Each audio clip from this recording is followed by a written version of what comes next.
Hey guys, what's up? So the next poem I'm going to be reading is 737, and this is actually a short story. It's called The Wife's Perspective. This is based on, this is kind of a connection with two other stories that I wrote. The first one was called The Other Man, and the second one was called The Couple's Counselor.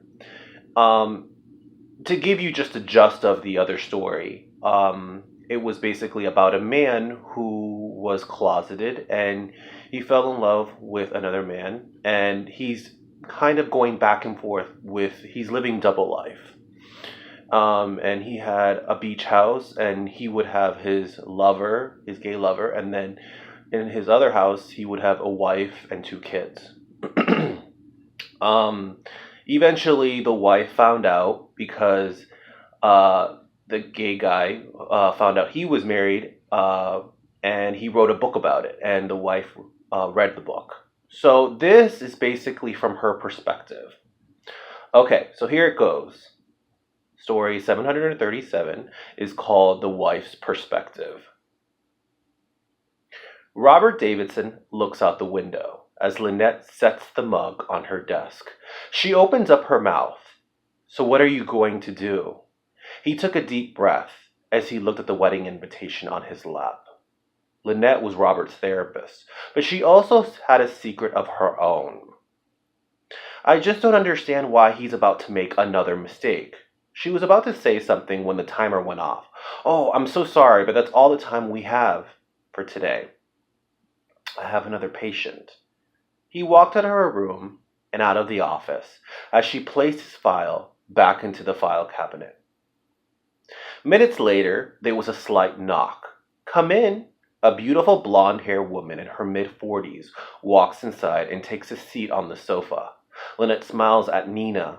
How were the kids? She puts her purse on her lap and looks up.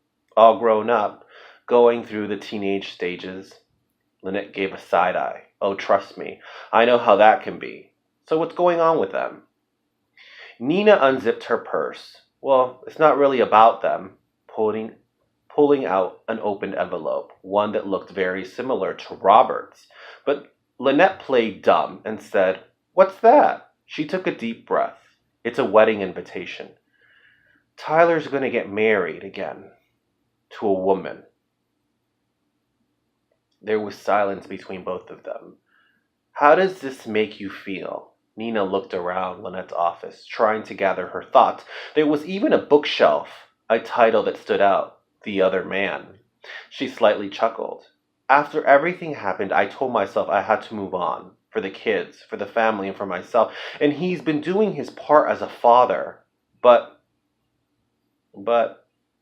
tears started to stroll down her eyes. Lynette grabbed the tissue box at the end of her desk and handed it to Nina as she grabbed one and wiped her tears. Have you gone out on dates? Have you met any other men after him? She nodded her head no. Nina looked out the window the same way Robert did. It was so ironic how two people connected to another, positioned both ways, and posed the very same way.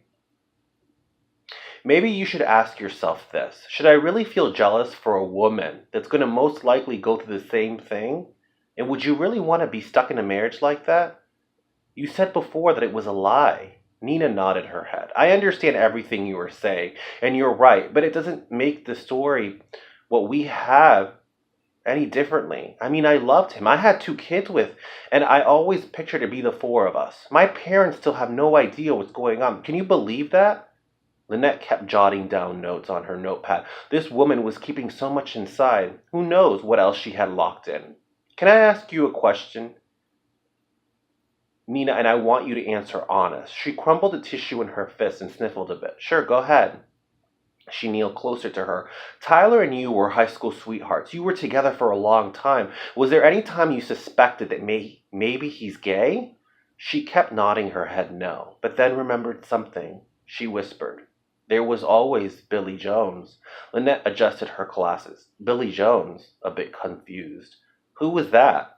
Nina's memory traveled back, and so did her mind when she was younger. He was my gay best friend in school. He got picked on a lot, but when I was around, the jocks and cheerleaders would not dare touch him or say anything nasty. But of course it didn't stop. Then it was pretty bad for him. Anyway, he was constantly telling me he wanted a romance like Tyler and me. It was sweet at first, but then I noticed he started looking at Tyler a lot, writing poems, and I heart his name on folders. Tyler never was accepting about the gay thing until I found out his affair with Robert, which meant that most likely Billy was right. They were fooling around. Lynette put the pad on the desk. Does that reassure you a little bit? Nina was so confused. It just confirms that my marriage really was a lie. Maybe to him, but to you, you were all in it, Nina. You fell in love. You made a family. You were a good wife, and you still are young. You still have time left to live your life. Nina still wasn't sure if she was going to attend the wedding. Maybe you are right. Maybe it's time to let go of the past and start a new chapter. Lynette smiled and thought of a joke. Just don't marry another gay man. They both laughed.